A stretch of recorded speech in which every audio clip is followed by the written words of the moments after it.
As lots of families are celebrating today, a Betty Adera Foundation celebrated with 27 girls who have experienced sexual violence in Ngonda Village, Matungulu Sub-County, Machakos County, to show compassion and hope to the kids.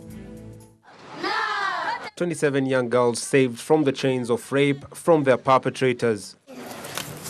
Meet Sarah, not her real name, reciting how she was raped several times and threatened by her father, while her mother protected this heinous act by remaining silent. Nikiwa nyumbani, mamangu aliweza kufukuzwa na babangu. Sasa babangu anakuja usiku, anatuita tunaenda kwa nyumba.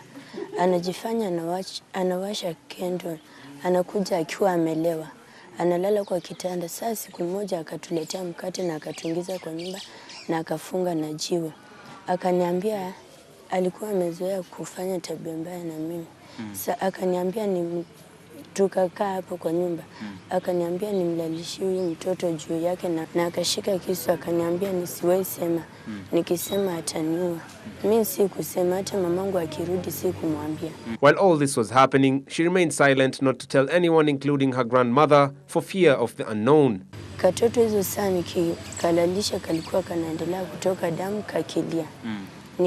Nikatoka. Hiyo asubuhi tu kuambia shosho yangu, kwa sababu tukiambia shosho yangu anasema mtoto wake hawezi kafanya hivi. For personal reasons, Sarah's mother exposed her to the most dangerous environment. Mamangu alikuwa anafanya kazi kwa club na hapo tulikuwa tumekomboa ni kwa club.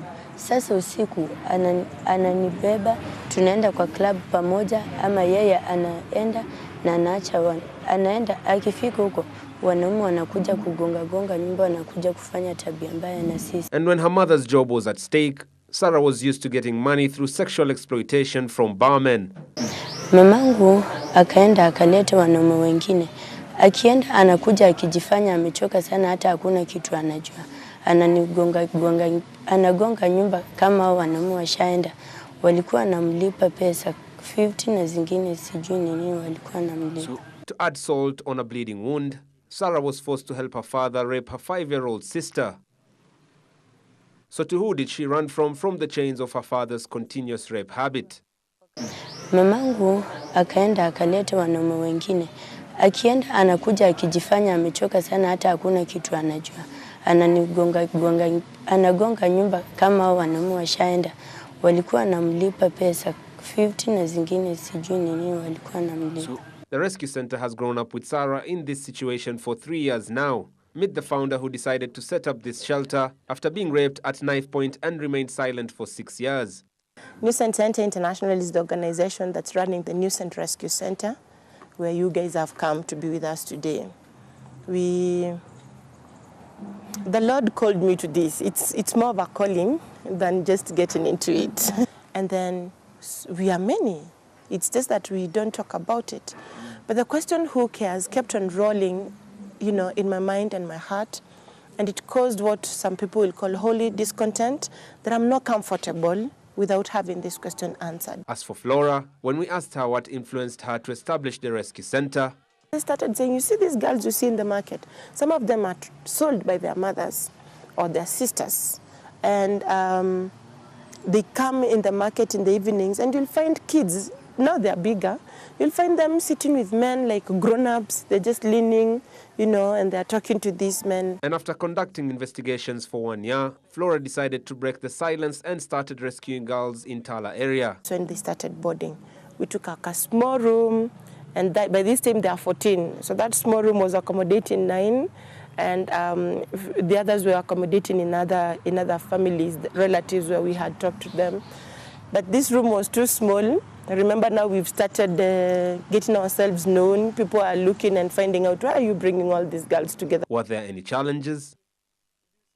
I am auctioned because, remember, I used my rent, so I am auctioned. We are sleeping on 3 mattresses, 20 kids. Don't ask me how. Vendors would get skumas at 20 bob. We get unga at first kilo moja na nusu. Nusu ni ya uji asubuhi. Na kilo moja ndio wanakula. Surprisingly, the children in this area are still illiterate and don't know anything about religion in spite of this area being a pure religious location. In spite of Flora's resolve to deal with female sex against gender violence, various organizations have committed this Christmas to put a smile on the faces of these children. The Betty Adera Foundation is in the forefront to help Flora and her organization ensure that whatever they want is taken care of. Receives the kind of health care that they require. Those who need to be put on treatment of whatever nature is done. Those who need to be supported through counseling to overcome the trauma that they went through will be done.